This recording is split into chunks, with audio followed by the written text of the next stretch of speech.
this work? Did you press the button? Good job. Alright. Hi, my name's Ashton. I'm the director of a tiny little micro studio in Adelaide called Machine Spirit. And I'm the lead developer and game designer there, which means I want to know some game design things and ideas from smarter people than me. So, I'm gonna go then. That's cool. I'm gonna get lunch.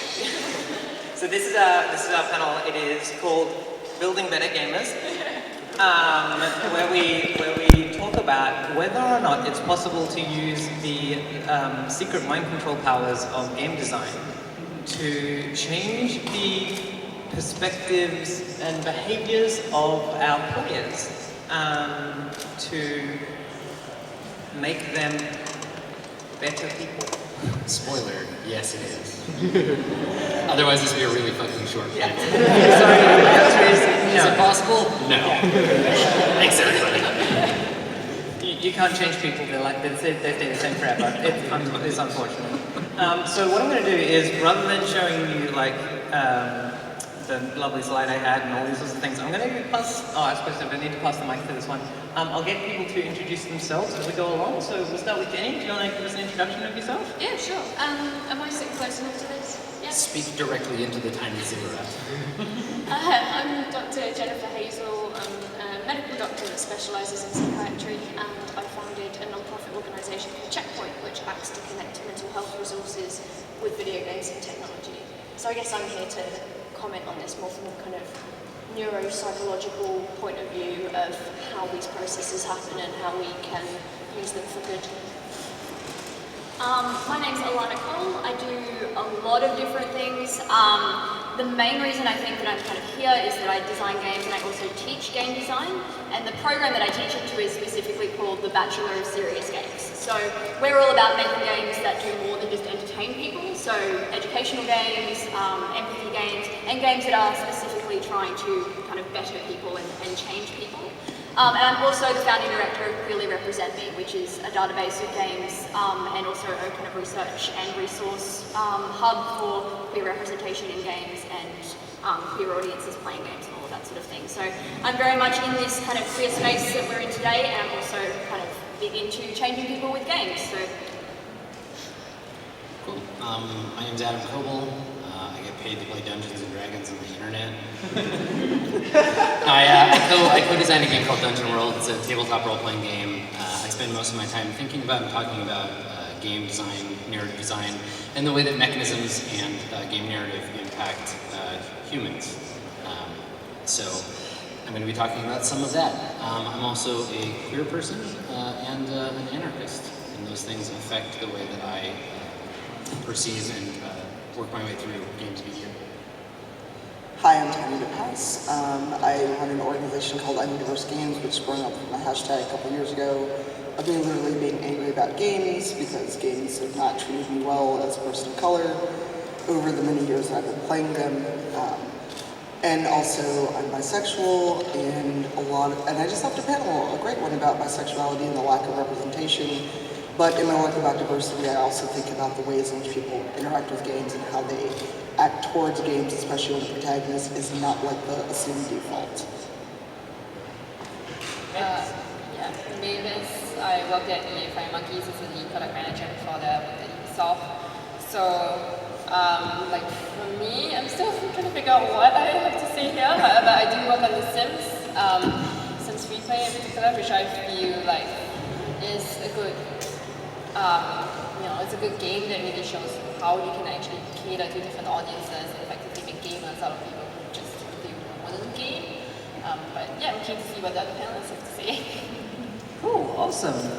I'm very excited to have the biggest panel, but at the same time, like, I'm so far down there. So I think the first thing that I want to kind of go through 3 stages for today's panel. I want to look at some examples of people that are doing that are doing these things well. These things of affecting their player the behavior of the players in their communities and things. And then we want to go and like try and work out what are the common themes and threads through there, and then we're going to try and work out how we can specifically apply that to different things. But I think one of the things that I want to get out of our system first is like a kind of bit of negativity. Do we have any games that do this really badly? That kind of go in the wrong direction and create negative behaviors in their players? Yeah, I mean, I can think of a game. It rhymes with truncheons and flagons. If you have not played Dungeons & Dragons, at its core, the narrative of that game is about murdering people who are different from you and taking their shit. And then expressly finding where they live, killing them and their families, and then taking their shit. It's a game that encourages very othering behavior. You can work your way around that, but it's not coded into the game. And the mechanisms of the game are very much about colonial murder, which is kind of fucked up given how many people like D&D, myself included, really without thinking about how it does that. So I'd put that up as my biggest example of a game that's not morally very sound in that regard. Anyone else? What's a fungeon? It's a word that I made up that rhymes with dungeon, because the joke before, I didn't want to say the name of What's flagons? a flagon is it's like a medieval drinking recipe. Truncheon is like a stick. Yes, that was real. Truncheons are real and flagons are also real. Yeah. I don't have a degree. It's not a degree in linguistics. If you can get a degree in medieval drinking, I would like to sign up. Please. Do you have any examples of you're involved in a checkpoint? Are there games that you're we wouldn't want that in a checkpoint thing?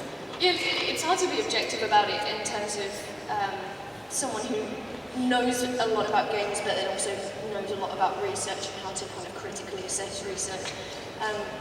Actual psychological research into video games has existed since video games have existed. So way back in the day when you took tennis for two, the scientists were looking at this and going, how could we use this for positive things? And then over the next few years, I guess, the media got their hands on it and all of the focus changed into how is this destroying our children, how is this destroying the world? So when we talk about behavioural change in games, the vast majority of the research that has been done on that historically is about do video games make people violent? I played Mortal Kombat once and it made me a sociopath. That was it, my entire personality changed. Yeah, totally. Kano ruined my life. Yeah, so the frustrating thing, being someone who's passionate about video games and being someone who knows a lot about video games, when you read that research, it's can you stop just using Grand Theft Auto? Yeah. You're not getting a representative sample of everything that gaming can offer. You're just taking this one example of a pretty malicious game and then using that to prove your point. So it's hard to be objective. Fortunately, over the last few years, more and more research has come out that's a lot more balanced. So when you look at all of these papers together into all a meta-analysis where you add all of the results and basically take the average, they found out that no, video games don't make you violent. They can increase aggressive behaviours, but only games that are played for aggressive purposes and not pro-socially. So for example, you could take two violent games like Call of Duty and Grand Theft Auto, but because you're playing Call of Duty pro-socially as in you're part of a team and you're working together for the common good, that actually makes people more friendly and pro-social after play. Oh, that's really cool. Does anyone else have any pet games that they think make people evil? I don't know if it makes people evil, and I know that I'm probably opening the biggest can of worms. But I'm going to go with Dark Souls, because it's not the game unto itself. It's the people I found that play it and are really hardcore into it give you no quarter if you're either not good at it or you're not into the game. I tried to play it, I tried to stream Dark Souls 3, and that was one of the worst experiences I had because people kept coming in going, why aren't you good at this? Get good. And I swear if I hear get good again, I will scream. But it's just something about the game and the fact that it is very punishing to the player. You will fight the same boss over and over. It brings out something very nasty in people, and I've yet to understand it. But, the reactions I get to it and when I say that I'm not into the series have kind of pushed me away from it. Well, this is I think a fascinating point, the disconnect between the community that enjoys a game and the game itself. This is like the Marilyn Manson, or the Charles Manson and the Beatles thing, where because Charles Manson was a fan of the Beatles, are the Beatles then responsible for the evil of Charles Manson? And I think that there is this weird media connection where, like, people who, and it's true, like, I love Dark Souls, but I don't love the fact that I'm part of a community of people that are dicks who also love Dark Souls. It makes me like the thing less, right? It's like going to a concert and everyone there's a douchebag and you're like, I don't like this band anymore, I'm gonna go. Okay, so when I stream Dark Souls again, you have to be in my chat. Yeah, because I don't think it's necessary that everyone plays Dark Souls like that. Like, No, it's not. it's just Not that, everyone. it's just that there's a community that's particular is very vocal about it. So that might make you think that, Oh, I know that everyone that plays it. I mean, I'm a BioWare fan. Yeah. So if those aren't games that make people act away, I don't know what is. Yeah, I think that like one of the things that we're looking at here is like communities often. I think communities often represent a certain element of the game, and that the game creates certain the media creates its audience in a certain way. And I think, and I'm really interested into digging into the relationship between those, and how, and whether or not the games are actually changing people, or if we're just seeing the negative parts of their community or the positive parts of their community. Do you want to listen? I'll say, like, I don't have any examples off the top of my head of games that are like actively trying to create kind of negativity and like actively Shitlord Generator 2017. Well, actually, no. Like that. Yeah, like some of the Resist Jam entries were a bit. But I do have, like the research that I do in serious games is primarily about games that are deliberately trying to create positive change. So there isn't really an exact opposite of that, of games that are trying to create negative change. But at the same time, who am I to say what's positive and what's negative change? There's some things where it's like, oh, a more violent person is probably a bad thing. But when we're talking about issues of social justice, and we're talking about issues of, opinion, which I don't necessarily think is opinion, but is actually like, there's a right answer. There are still kind of issues of morals in terms of, like, I'm saying this is a positive change, I'm trying to cause this in my player base. Who am I to say that that's the right thing to do? But like, in terms of negative communities, like League of Legends and Counter-Strike, and basically any multiplayer online game that I've tried to play and then used a microphone in, don't do that. So yeah, I look at kind of those communities as examples of negativity that comes out of the game, but yeah, my big thing is like what designers are actively trying to get their players to do. I think well, like as far as term setting, I think if we talk about like positive things here, like we're specifically talking about inclusivity and being welcoming to diverse peoples and peoples that are not like you, things like that. So we're going to, I think, yeah, you're absolutely right. No, we can't say this is good or bad, but I think we want to, like as a panel, do we agree that like it's nice to be nice to people who are different to you? Is that, we're all cool with that? Yeah. Yes. Cool. Awesome. So if we use the word good or positive, I think that's what we're aiming towards generally. In that case, do we have any examples of games that are good? Or create positivity and positive reactions and changes to their players? Do we have any like examples where we can kind of like point at that and go, yes? I think off the top of my head, I think, I've always grew up playing The Sims.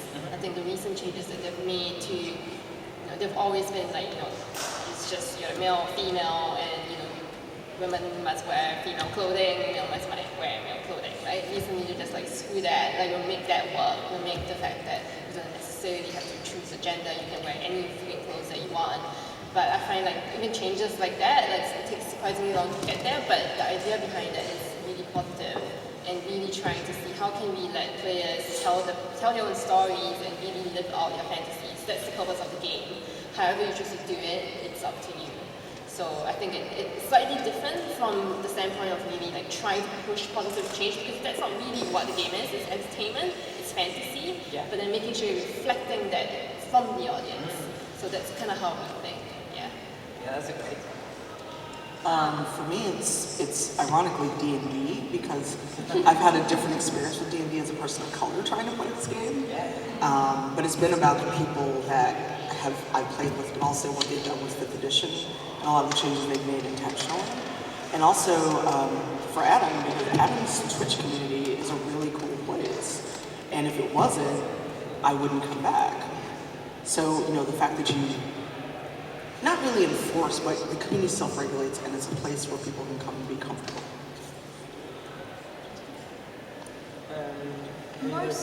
Most of the games we talk about in my serious games program aren't necessarily trying to be positive for the sake of inclusivity, but there are a lot of positive changes that we talk about. And I think the designer we kind of rave about the most is Jane McGonigal. I don't know if anyone is familiar, but makes a lot of really amazing immersive physical experiences that try to create positive change in communities. So there's games like A World Without Oil that instructs people to kind of act as if oil doesn't exist anymore and live their life as if they can't access oil over a period of time and kind of get points and gamification based on that and write their story and write the narrative of it and try to create positive change in people's lives and their behaviours kind of by getting them to adopt these behaviours as if we're at the apocalypse. And games like that. So anything that kind of creates this really positive interaction and positive life change is something that she's all about.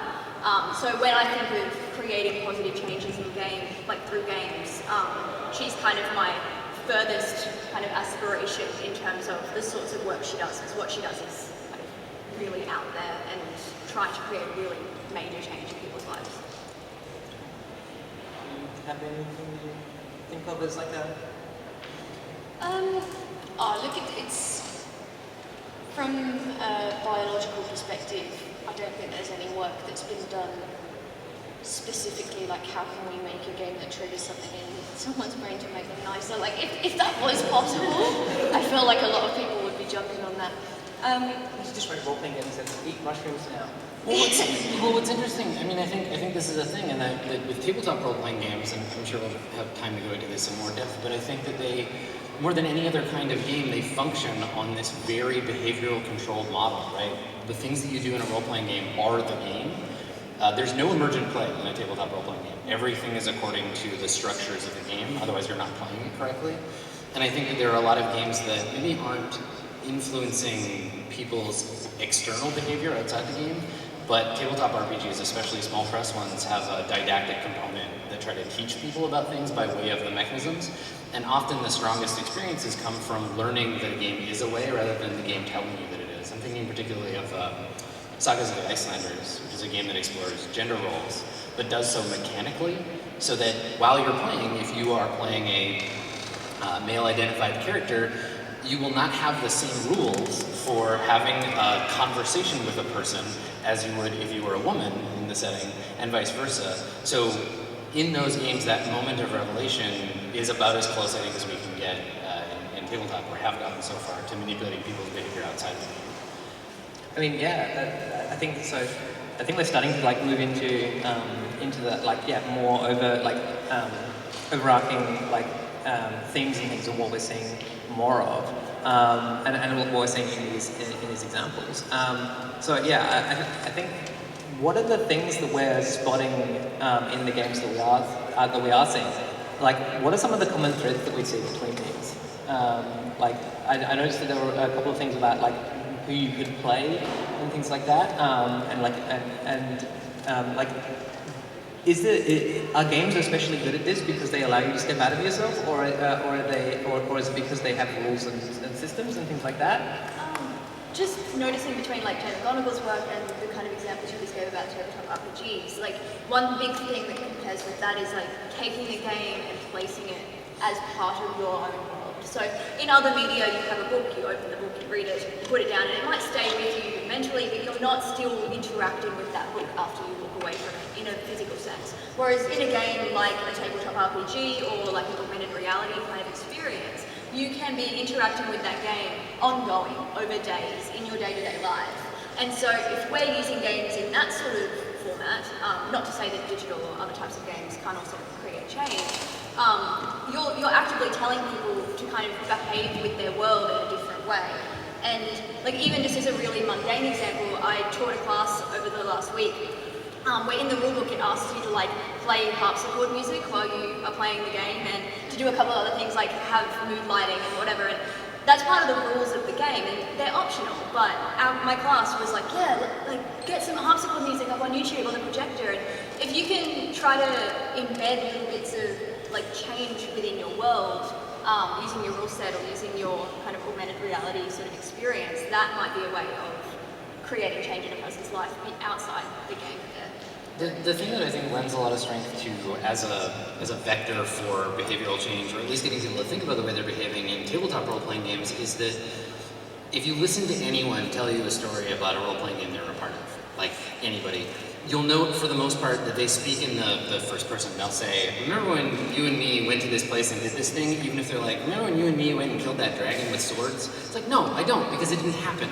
We made up a story about it happening, but as we play these games, we internalize those things as things that happen to us, and in a lot of ways we react to them with the same emotional content as we would a thing we actually did. So if you're playing a game that it generates stories like, remember that time that you and I met in a tavern and then I stabbed you in the face until you died? Will give you a different experience than, remember that game we played where we had a conversation about what it feels like to love? Right? It feels like getting stabbed in the face. But that's I think the strength of that as a vector. I mean, you mentioned at the beginning, Ash, about game design being mind control, and I think that's like it's a flip thing, but it's actually real. Like all game design really does is get us to do things that we wouldn't otherwise do, like pretend to be a wizard or press the E button 46,000 times, or play World of Warcraft. And that I think is where the key is that bit of like how does the game make us do things we wouldn't otherwise do, and what emotional energy do we attach to that? Is that like, is there a biological thing that we can tap into there as designers? Like making us do things that we wouldn't have otherwise done? I don't know about that. I don't know whether it needs to be as complicated to a molecular level as that. I wonder if we could take a step back as we're thinking about these concepts and think about other forms of media, like film and books and TV, and realise that what's being portrayed is a model. It's a model for the way that we behave, and it's a model of what's right and wrong as it's being told by the storyteller. And games are a really powerful way of doing that, and if you instill, a certain moral compass into your character, and you portray, diverse characters, and you portray them sympathetically, and give them realistic representations of a variety of issues, that models that behaviour into the player's mind as this is the right thing to do, this is the thing to do. So game designers are very, very influential in that sense. Yeah, I think that taps into what Tanya and Mavis were saying in the model that is presented by the media, whether it's games or not, definitely affects that. On that note, the other thing I wanted to say is like games have this unique potential to be able to reward some behaviour and not reward others. So it's so explicit. Yeah. So if you're like watching a film or you're reading a book or something, that kind of linear process can punish some people for certain behaviours and so on. But in a game, it can punish you for treating someone a certain way. Yeah, if you get 1 point for smooching your boyfriend and 3 points for killing old ladies, the game is about killing old ladies. It's not a boyfriend smooching game, because you're explicitly being rewarded more for one thing than another. I wanted to get Mavis to like, do you have any like, because you were the ones talking about that this was important to you, like what kinds of obviously diverse representation in games is good because then we get to see people like us and things. But are there specific ways that games can model those representations that are more effective than others? Yes. So a couple games I've been talking about a lot are Mafia 3 and Watch Dogs 2. Watch Dogs 2 because they actually went out and got diversity consultants. They're actually people of color that worked on it, believe it or not, in Montreal. And Mafia 3 because they took the chance on having a black protagonist in a series that was traditionally about the Italian mafia. And they actually did the work, and they went through the growing pains, the research of having a game set in 1968 in Louisiana where the player has no choice but to deal with the racism that your protagonist does. And you know, they even had to dial it back because at one point it did seem gratuitous. So when companies are willing to do the work, it shows. And you know, in terms of games where you can create your character, create an avatar, that immersive storytelling is great, but a lot of times those games don't acknowledge the fact of what you made your avatar look like. You know, I can make a character kind of, sort of, like me, sort of, because I can't ever have this hair except in very few games. But the game unto itself, the narrative does not change, you're basically filling a blank slate. And so... Right, and guess what color that slate is? I like paneling with Adam. I'm going to invite him to everything I do.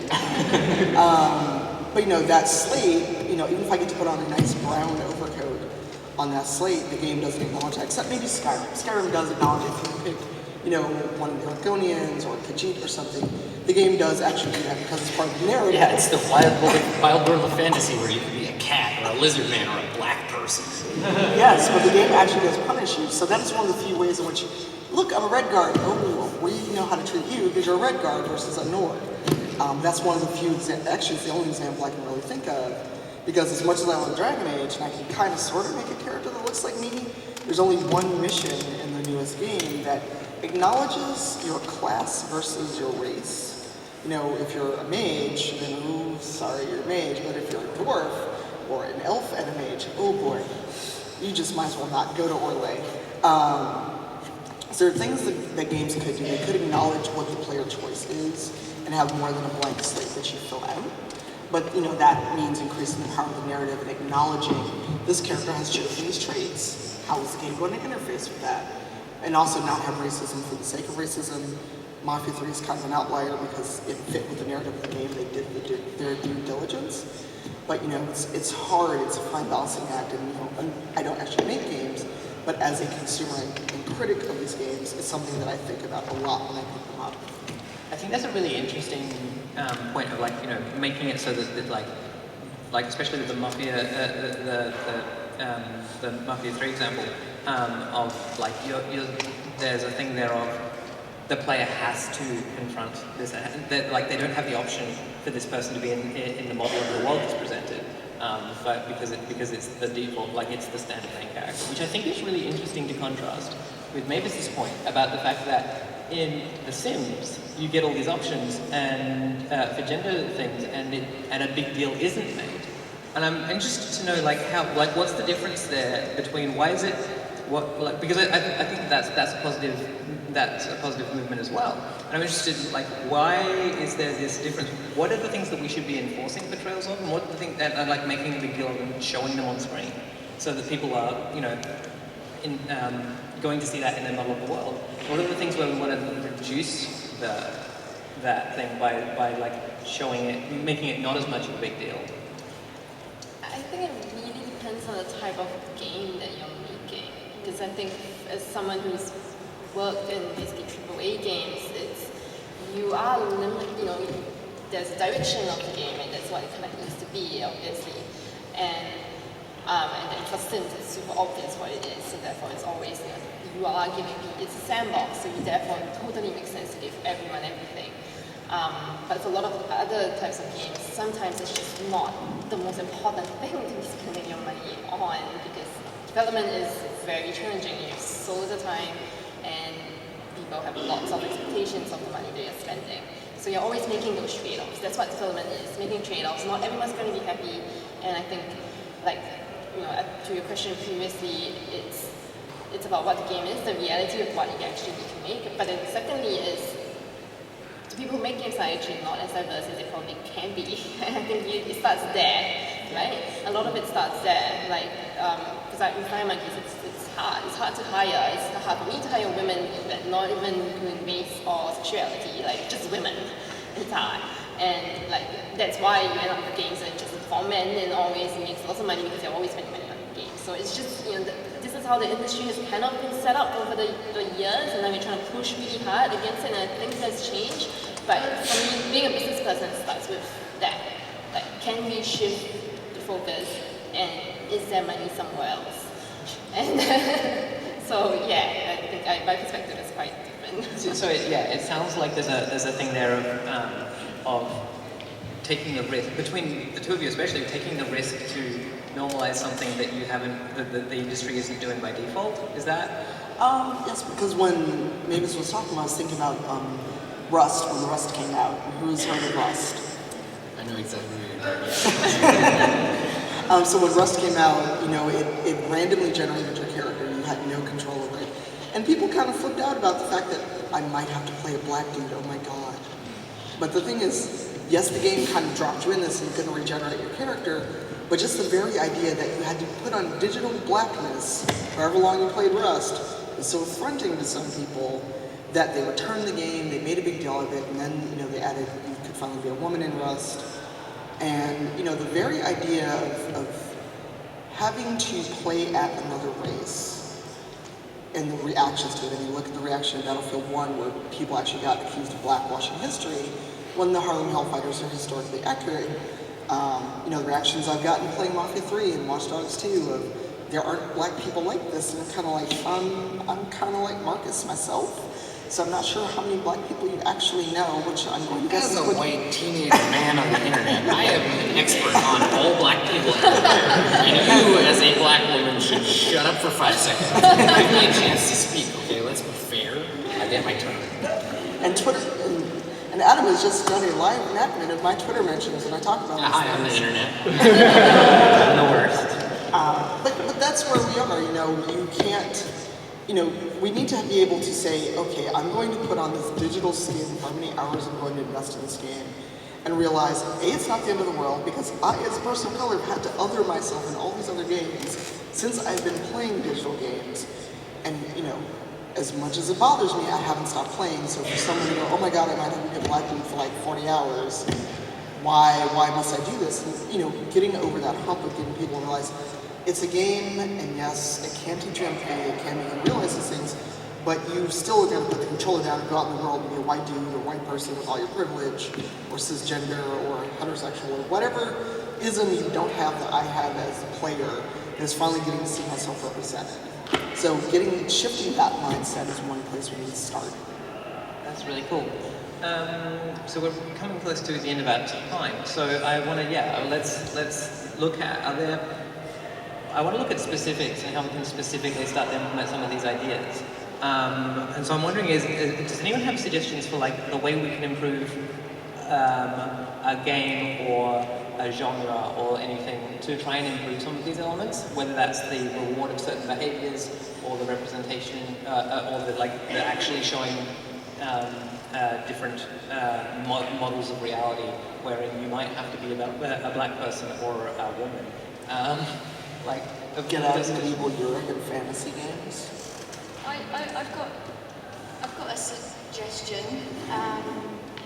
I think ask the people who will be affected by what they're experiencing, what they're about to experience. Ask the people who you're representing or not representing. Just ask and get as much information as you can, and then when you're modelling that in the game, make sure that we're taking into account the different vulnerabilities of the people that are going to be experiencing. I have a suggestion I give my students is to be values conscious. So that basically means be aware of your own values, be aware of what you're implicitly putting in your game, make sure all of the decisions that you make in your game are deliberate and that they're there for a reason. So even if it's something that isn't necessarily a political game or something you're trying to create social change with, it's important that you really think about what you're implicitly saying with your game, so that if you are making a game about killing old women, that you make that a conscious I got decision. gesture like I'm doing that. Coming soon, old lady killer. Sure. But if there are mechanics in your game that you've just put in there because they sounded cool and you haven't really thought about what they might be suggesting to your player base, it's about thinking about that. I think the distinction between a political game and a non-political game is illusory. Yeah, because I think all games are political. I think everything that everyone does is political. And I mean, to that end, I think that if we're really looking at changing the way games media as a thing works, we need to start talking about dismantling some of the negative effects of, capitalism as a thing. which is, obviously much farther reaching, but I think that we need to acknowledge those things that, like we were talking about before, the idea that a game is defined by not only the desires of the people making it, but the structures that might inform those desires, whether they be fiscal or cultural, acknowledging and recognizing those and being like, did we put this thing in the game because we wanted it, because someone is paying for it, or because we think someone will pay for it when we include it in the game, and really draw questions to those things. But it can be super hard because the people that make games tend to be the people whose society has reinforced the skill set to make games, and they make games for people like them.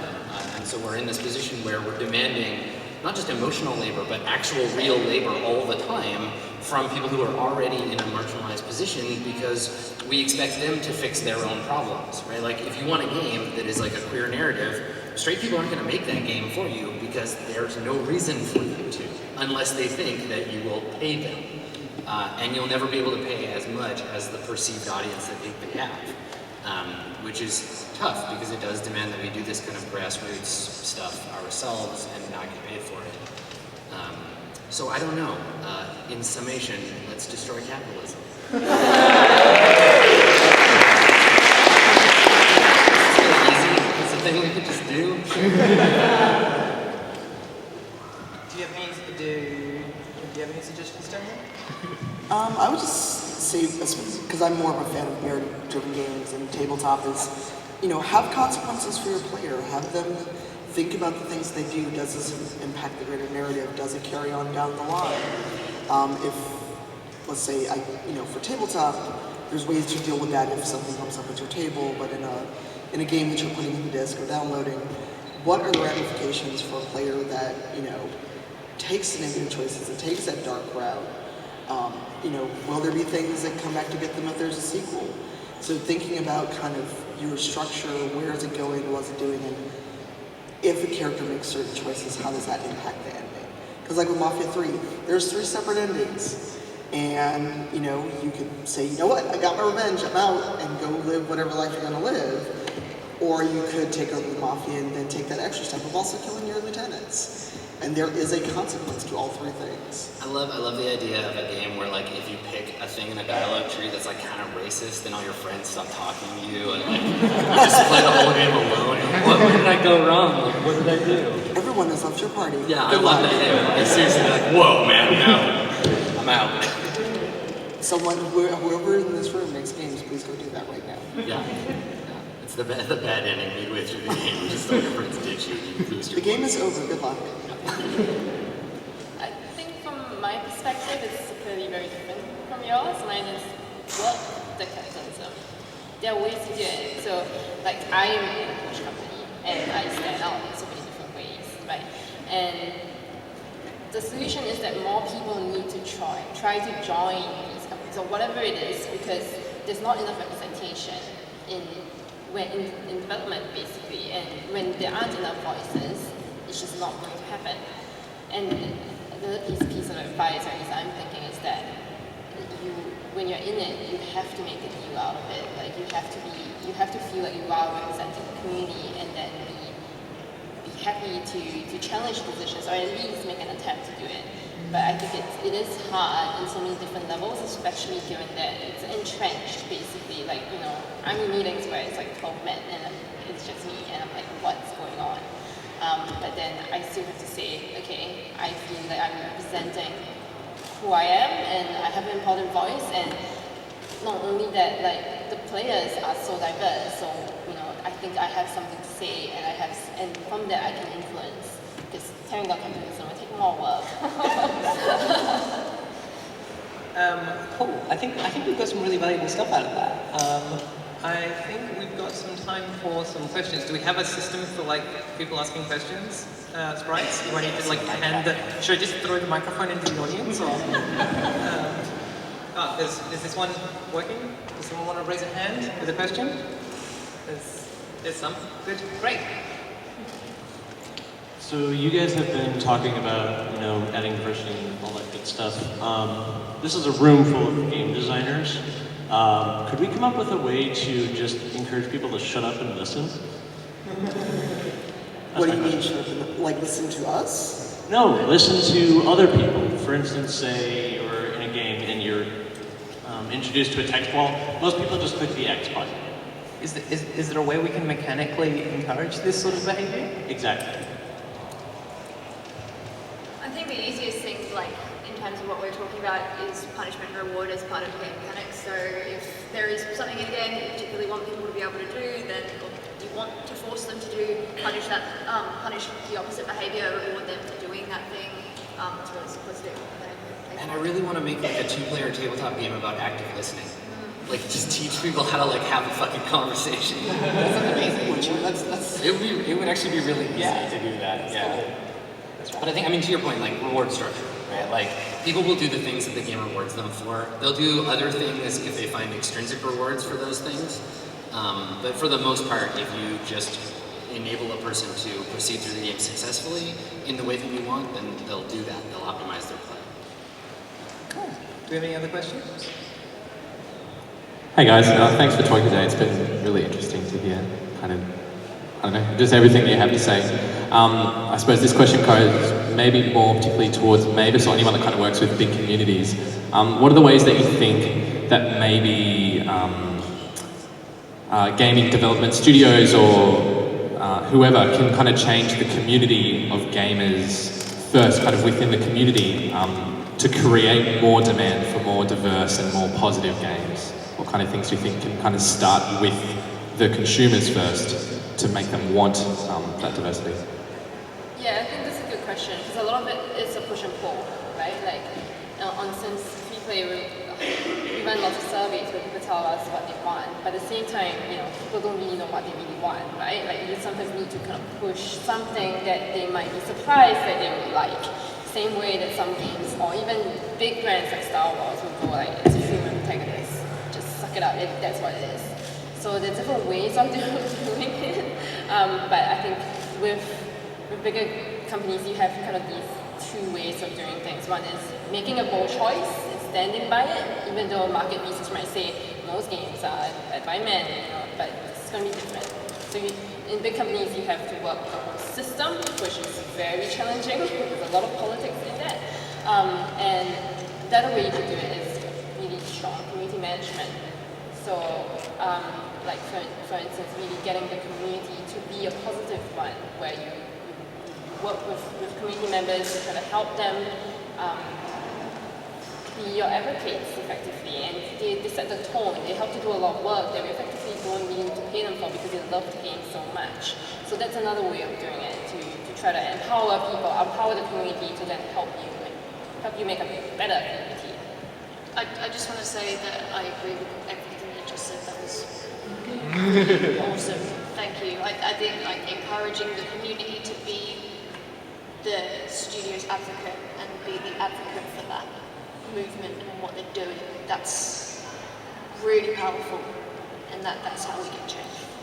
And I think like the big question then becomes, how do we get that advocacy? And the research I've done with audiences and with representation is education is the #1 thing that is needed right now. The groups that I'm working with and trying to get data and trying to kind of learn what people want is that people don't understand what diversity means. They don't understand what representation in games means. They think that that means taking their games and throwing them away, and that's not what anyone here is trying to achieve. And the issue is that when that's what they think, they turn off their ears and they don't hear any of the positive things that you have to say. So education and trying to find ways to break down these walls and educate the masses as to what the benefits are for everyone for increased diversity in some games. Like, there are lots of games out there. It's not about changing all of them to be a thing. So yeah, education. There are always going to be games about straight white cis men. Yeah, like there really truly are always going to be. Thank goodness for them.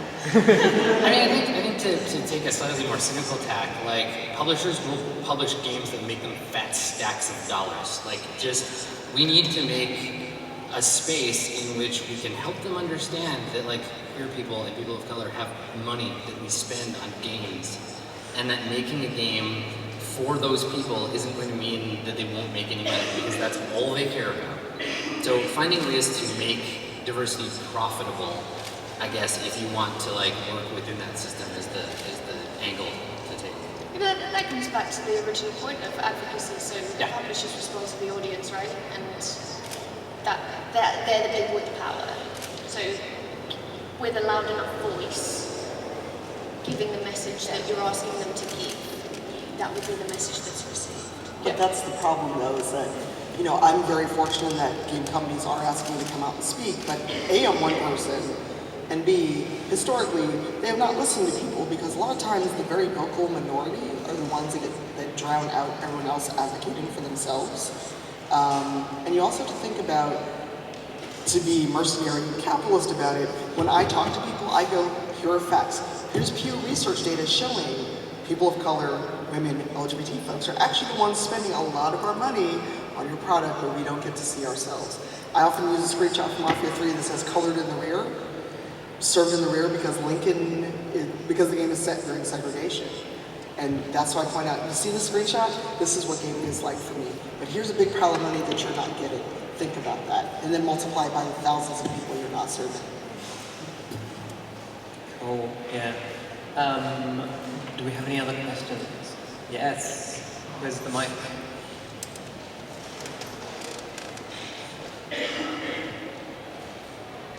Hello. I come from the audio part of game development, and something that is really big for me recently is playing Overwatch. When you kill someone in Overwatch, you get the player quick going like, oh, yay, nice, I killed them. But no one else on the map heals, and the person who dies gets like, oh, let's try that again, you know.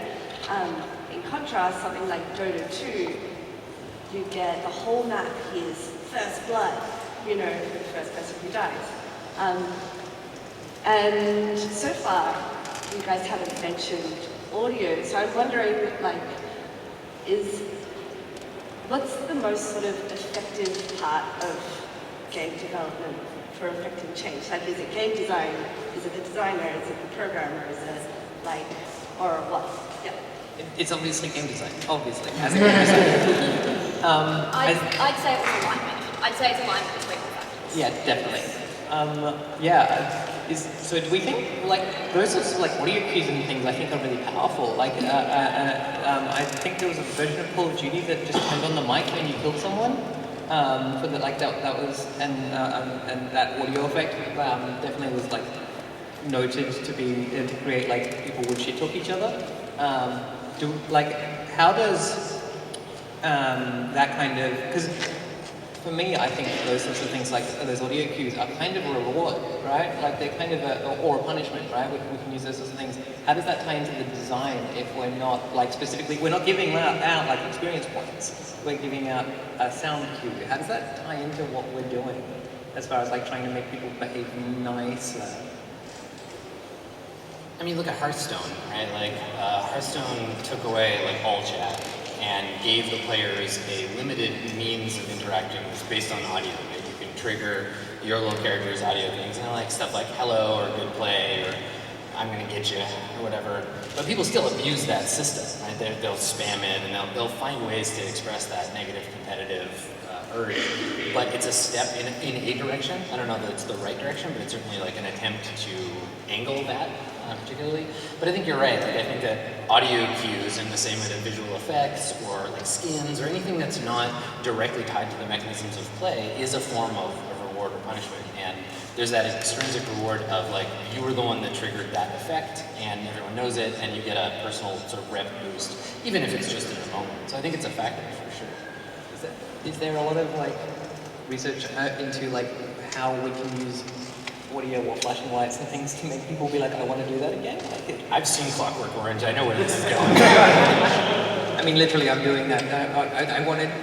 That's what we're trying to do, right? Yeah. Look at the flashing lights until you're a good person. Do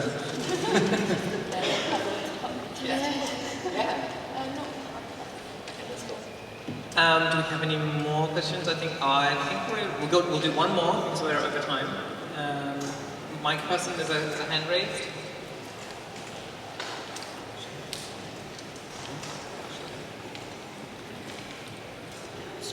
Thank you, amazing mic person. Hi. So, as far as affecting behaviors of players, an obvious negative example would be things like gambling, where you immediately get like that, oh, that was good, I'm gonna spend all my money and go bankrupt. And that also is becoming, started to bleed into games, particularly mobile games, where the luck is rigged to get you to spend money to do things. So in figuring out how to change behavior, what responsibility do you think we have to guard against that research being used for capitalist evil purposes? Oh, I mean, like, the work that psychologists do in those markets is huge. Like, that's already happening. There's really, like, we're not going to give them research that they don't already have and they're not already using. It's where the money is, obviously that's what's happening. And I guess just balancing it out is really important. And like stealing their research for post. Yeah. It's like flashing lights and music, they've got that down. Let's, you know. Yeah, absolutely. So it's a bit of like the Pandora's box is already opened. Oh, they've been doing it for a long time. I mean, Adam's going to tell us that we should destroy capitalism, I'm assuming? I've already made that point, so I don't need to, I'm not going to beat it dead Adam Smith, but I think the thing is, like, the two ways to combat that kind of shit is by not engaging with the harmful stuff, right? If you see a game that you think is behaving towards its players in a shitty way that's you know, marginalizing them, don't play it, right? Talk shit about it, tell your friends that it's dumb, and then create things that fight that, right? Like, make games that don't do that, or make games that draw to light what those kinds of games are like, so people can look at your game and be like, oh, this is like that other thing, but they're helping me understand why that other thing is so harmful. The best way to fight bad art is with good art. Mavis, do you have a... And Molotov cocktails. Do you have thoughts on this? So I obviously have a very different opinion. But mine is just, like, it might seem that way, definitely, because obviously the casino industry is regulated, so that's obviously how you can stop that. Like, but it doesn't stop addiction, for instance, but it's more psychological health on that spectrum, right?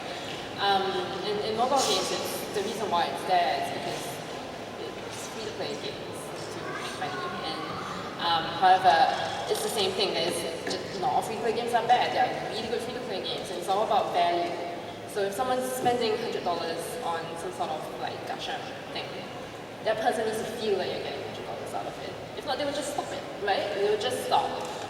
So it's a matter of how do you want to spend your money, which obviously as businesses, it shouldn't be on us to be, you know, judging how you spend, because it's your money. Everyone wants you to spend money, including the supermarket, to, you know, wherever houses.